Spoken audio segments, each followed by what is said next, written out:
Gratitude is the aristocrat of all the emotions. And I'm going to spend a little bit of time talking about why thankfulness and thanksgiving, gratitude is actually a superpower that you can leverage. I want to start with a story. In my weird and wandering career path, I was actually one time paid to go to a high-performance driving course where they actually let you get into these high-performance vehicles and drive on a racetrack. That would be fun. Oh, it was a blast. And they don't just give you the keys and say go. There's some classroom work first. So we're sitting down with a couple of professional drivers giving us instruction. And the thing that stands out to me from that whole experience, both the driving but also the instruction, said this: when you're out on the track, there are going to be obstacles and debris on the track. Be aware of that, and don't look at the obstacle. Look at the opening. Right. Don't look at the obstacle, look at the opening. So as we're driving around that track, it started to make more and more sense. You're driving along, and we're practicing skids, and one of the biggest things that I had to remember, and the instructor sitting next to me kept on harping on me, because I'd be sitting there driving like this. and we're going all around, and I'm still, he goes, get that, and it's not 10 and 2, okay, it's 9 and 3. As you're doing the high performance stuff. And so I'd be sitting there focusing and driving, and then pretty soon, and I can still do this. It wasn't until I was looking at, there's just a little bit of rubber on the track. And I noticed it, and I thought, oh, good, I must be getting better. I'm noticing the stuff on the track. Here's the truth. You steer towards what you're looking at. Whatever you're looking at, that's where you're going to go. And I found myself steering towards the obstacle rather than towards the opening. Right. Okay. So, question for you. As we're in this room, what are you looking at right now? You. Thank you. Thank you, by the way. But, okay, Sorry. so you're looking at something, okay? And then whether it's me, your iPhone, maybe it's a dot on the wall behind me so you look like you're interested. What else can you see? You're looking at something, but what else can you see now that I point that out? The track. Okay, you're seeing the story. Yeah. I can see his hearing aid. Okay. When you look around, what else can you see when you look around? When you look around. Yeah. Well, the blue sign behind you. Yeah, blue I see sign, the sun across the the face. sun across the face. Gorgeous scenery out. Yeah. So, what happens when you try to see everything? Lose focus on Oh. everything. You have a wide angle view, and you don't really look at what you're trying to really be concentrating on. Lose Yeah. focus. Yeah, you lose focus, but you get scope. Yeah. And there's some really great, when we're talking about the amazing human body, your brain, Daniel Kahneman and some others have talked about how your brain actually functions. It's not left and right, it's fast and slow. Yeah. And this idea that when you try and look at everything, everything gets blurry. And you lose the details on any specific thing. And when you focus on one thing, the rest goes out of focus. So when we try, and we can't help but focus on something, whenever we walk in the room, our attention goes to one thing. And then we try and pull back and get a look at some other things. My guess is when I asked the question about what else do you see in this room, you didn't try and see the whole room, you looked at something else, and then something else, and then something else. Your focus is one of the few things that you can control. So many things are out of our control, even though we try and fool ourselves and say that they are. But your focus, you can control. And remember, what you're looking at is where you go. So be careful how you select those things. Let me tell you a few times when I found selecting focus being really helpful for myself and for others. My boy, Pax, just turned 6 the other day. And just a lot of stuff in that. But he loves states. He can say all the states and their capitals. And he had my wife write down all the states on a piece of blank paper. He cut them out. And he keeps them in this little sand bucket. And every once in a while he pulls them out and he puts them in alphabetical order. and that's just what he does. And he has that song that he sings whenever he puts them away. So we got it planned for about 10 minutes whenever time to clean up is, because he has to sing the whole song and sing each state too, as he puts it in there. The other night, while my wife Priscilla was at a meeting and I was helping him get ready for bed, he's putting away his states, and he gets to Delaware. He can't find Delaware. Oh. Major crisis, meltdown, tears, frantic search all over the place. He's focusing so much on the fact that Delaware is missing. And I was there with him because it's, when your child is crying, even though it's about a little state thing, it's a big deal. Until I took a breath and took a step back and said, Pax, do we have an orange crayon? Uh-huh. Do we have some paper? Uh-huh. Do you want to write a new Delaware and cut it out? Yeah. Focusing on what was missing versus focusing what he had. All of a sudden, he was thankful for what he had rather than what he was missing. Another famous response, and it really came to light at right after 9/11. That tragedy in 2001. And right afterwards, everybody was just in despair, wondering, what did I just see on the TV? Right. And the nation turned to Mr. Rogers. Mm-hmm. Mr. Rogers, what do you say to children in crisis? What do you say when tragedy happens? What do you say to children about terror? And he gave the same advice about what you can focus on. He said, look for the helpers. Yeah. When you see this terrible crisis, look for the helpers. When you see a shooting at borderline, look for the helpers. When you see the fires raging around California, look for the helpers. 6 years ago, this time every year, I go on a roller coaster ride of emotions. Because 6 years ago, I just mentioned my boy just had his birthday. So 6 years ago, we went to a hospital to have a baby. And just some things about that whole process. I'm probably one of the few, well, no, maybe it's worse these days, but my wife got pregnant while I was in Colorado, and her best friend was in the room with her. We had in vitro. And, Good. you gotta add that second part, yeah. So Pax is a miracle baby in our world.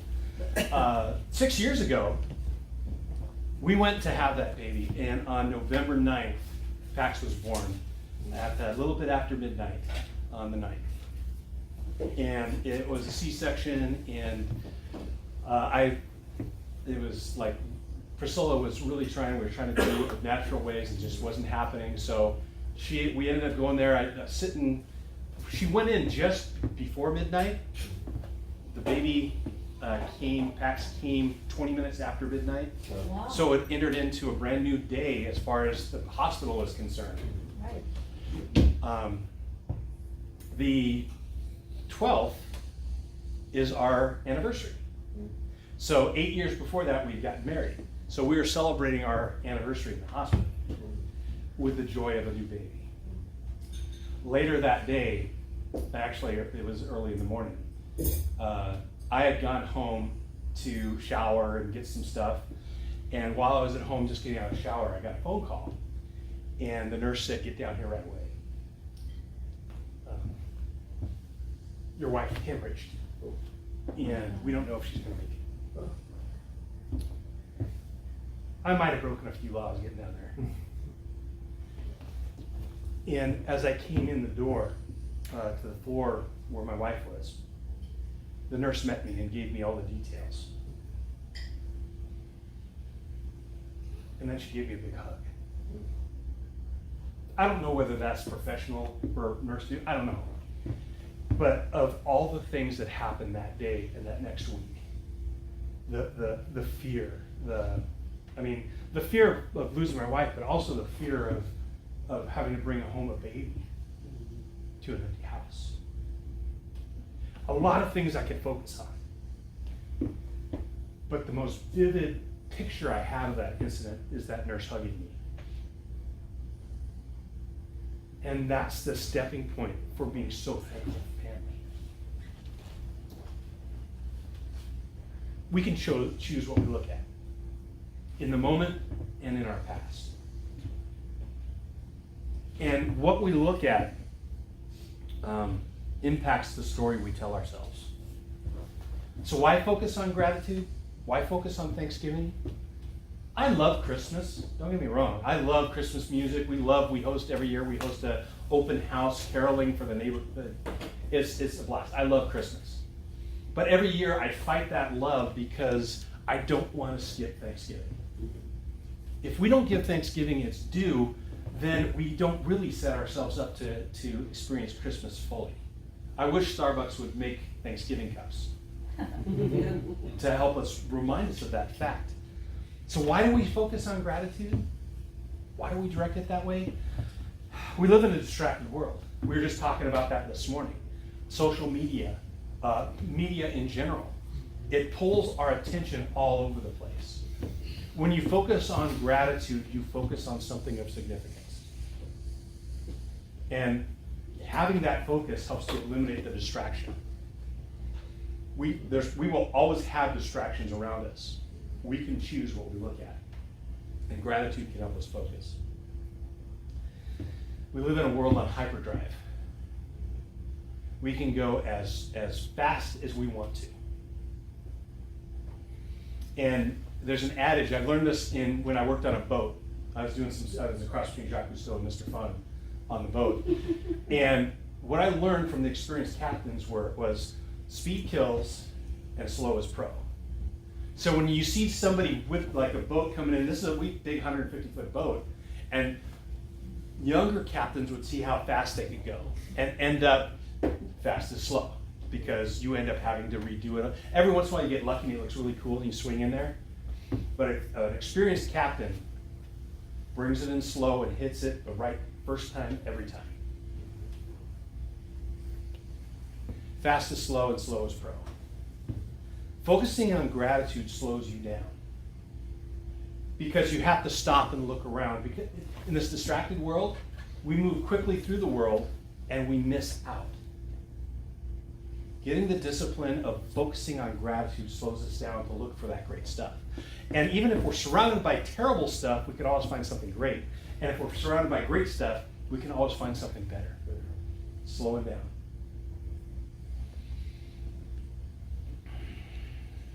We live in a world with an overabundance of choice. There's an old study that the CIA did about dissidents and defectors coming into the United States, and the biggest problem they had were the aisles in the supermarket.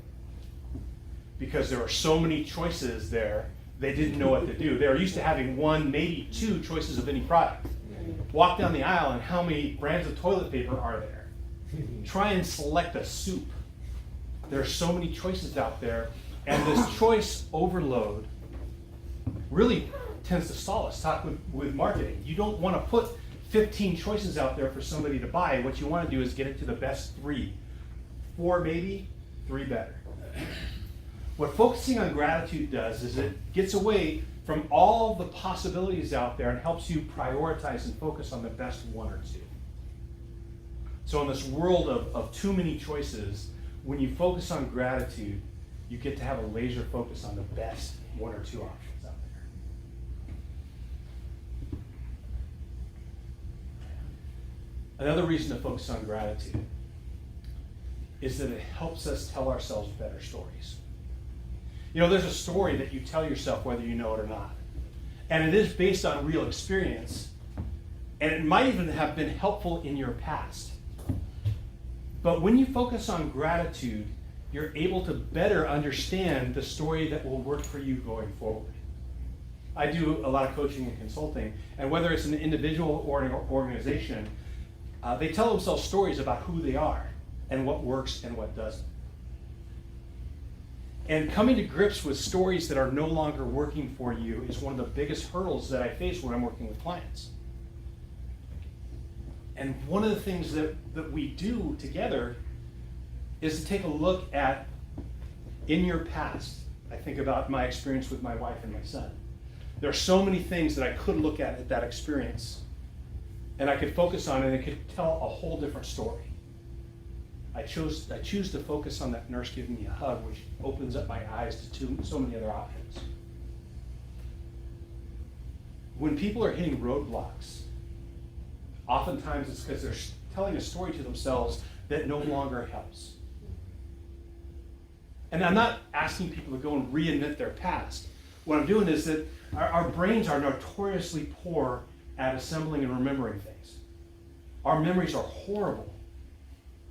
And the reality is, it's like a film. And we are telling a story that is unintentionally edited. We just look back at our lives and we believe that one storyline that we've assembled without any conscious thought. There's a whole cutting room floor of clips of your life that's sitting there. So I'm not asking people to create this Pollyanna attitude about their past or their present. What I'm saying is, in the moment, when you look around, there's a lot of things that you're not noticing. It could be that you're focusing on me when there's something importantly wonderful happening outside the window. I'd like to think that the importantly wonderful stuff is coming from you. But perhaps there's something different that you could be focusing on that serves your story better in the moment, in your past. You can think about the times that you struggled. You can think about the times where it's easy to be bitter, or it's easy to go down a different road, and it's no longer helping you in the moment. You can go back and say, what else happened? What clips are on the floor that I didn't use? You can go back and re-edit the film of your life to tell a story that moves you forward rather than holds you back. Focusing on gratitude, why Thanksgiving comes first, is because you can reimagine your story based on gratefulness. It slows you down. It helps you notice different things. And thankfulness, I was just having this discussion the other day, and one of the guy named Rick Hicks, who I really admire and respect, he says, gratitude is one of those emotions that demands a response. If you're feeling it, you gotta say it. You gotta tell that person, or at least say out loud, thank you for whatever happens. It demands a response. Now, some people, false gratitude can get you in trouble. And that's when you're saying it because you feel you have to, and not because you feel it. Gratitude is an attitude. And being thankful isn't it isn't just a thing that you say, it's a thing that you first feel. That's why you can't skip Thanksgiving to go to Christmas, as much as you love Christmas. So, I hate to just say, hey, be thankful. And some people just say, my life doesn't allow me to. There's just too much in there, and I will just soldier on, be as positive as possible, but don't tell me to be thankful. And I say thankfulness is not only an attitude, it's a competency you can develop. It's a habit that you can acquire. And I'd be remiss if I didn't give you some ideas on how to acquire that habit or to hone it if you are a thankful person. Which I love the habit. Yay! Okay? This is a great example of how Rotary is helping you develop the habit of gratitude at least every Thursday morning. Because you have to stop, and some, I know, just use that as an excuse to donate. But you have to stop and figure out, what am I going to say when I put this in? And it forces you to be grateful for something. Now, in the moment, you can practice the competency of gratitude by using your technology. We have watches, we have phones, we have all these things. All you have to do is say, and I'll try not to trigger anybody's devices here, but hey Siri, Alexa, Bixby, the Samsung people know and hate Bixby. You can say, set an alarm every day at 11:30, and that prompts you to think of something in that moment that you're grateful for. Another way to do it is every time you stop and say, I'm thankful for blank, set a timer for 3 hours. And then when it goes off again, think about what you're thankful for. That develops this habit of stopping and noticing things you're thankful for. And you can even push yourself to say, I know I'm thankful for, these are the big things I'm thankful for. I'm thankful for my family. I'm thankful for my health. I'm thankful. Yes, and what's going on right now that I can be thankful for? In this moment, in this meeting that I'm so frustrated with, not this meeting, but I'm just saying if you're in a meeting, that I'm so frustrated with, what is happening that I can be thankful for and redirect my energy? Got it. So that's one habit that you can start to establish in the moment. Now let's talk about ongoing things that can make a habit out of this. Because some would say self-discipline is what gets you moving forward. And I would say that you can't have self-discipline until you've developed habits. That discipline comes along. All of us have the same capacity for self-discipline. Some people have taken the time to develop habits that allow them to be more disciplined. There's I don't know if you've heard of a guy named Jocko Willink, who's a former Navy SEAL, who's really big in consulting these days. And he's all about self-discipline, self-discipline, self-discipline. What he doesn't realize is that most of us haven't been through the SEAL training and basic training, officer candidate school, where you learn the habits that help make you self-disciplined. So developing habits around gratitude is how you start to demonstrate that self-discipline. So what are some habits? And I'm a big journaler. It doesn't mean I'm good at it. It means I carry it around a lot. And I know it's here when I need it. And what I try to do, for me, it's in the mornings, I wake up and I try and write down 3 things that I'm grateful for and that I'm looking forward to in the day. Maybe for you, it's a matter of taking a scrap piece of paper every night and just writing down what happened that day that you're thankful for. Getting into the habit of charting your gratefulness. It creates this habit that helps you focus and rewrite your story. And here's the amazing thing. You don't even have to keep that piece of paper. It might get lost. You might just do it on scrap paper, whatever it is. Maybe it's a Post-it note. You don't have to keep it and read back on all the things you're thankful for. Really, the habit benefits you in the moment of stopping and being grateful. And you start to look for the things in each moment. You develop that habit of focusing on gratefulness. And think about changing direction. And this is a bigger one. The technology is great and it's just plug it in. The habits, that's something that you can easily try to adopt. And here's a word of encouragement. If you skip a day or two, don't beat yourself up, just do it. Just get back to it. That was the breakthrough for me and for journaling, is that I think I'd have to write your diary every morning and every night. And if I skipped, I'd beat myself up, so I suck and throw the journal away.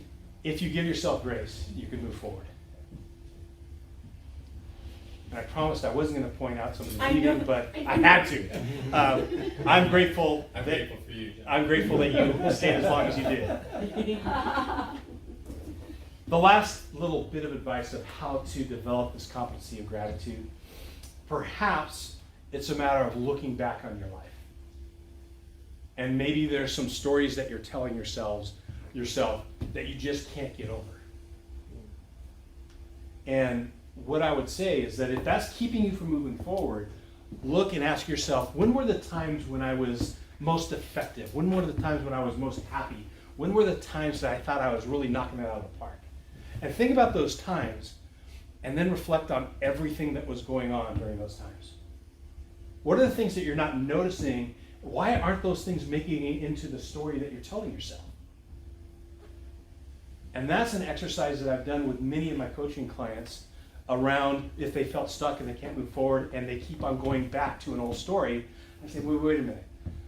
I don't need to do anything but slow you down and say, let's take a look, and go and write some of this stuff out, and then come back and tell me how you would re-edit your story. That moves from this haunting voice in your head that it keeps on telling you you're not good enough, you can never do this, you have these limitations.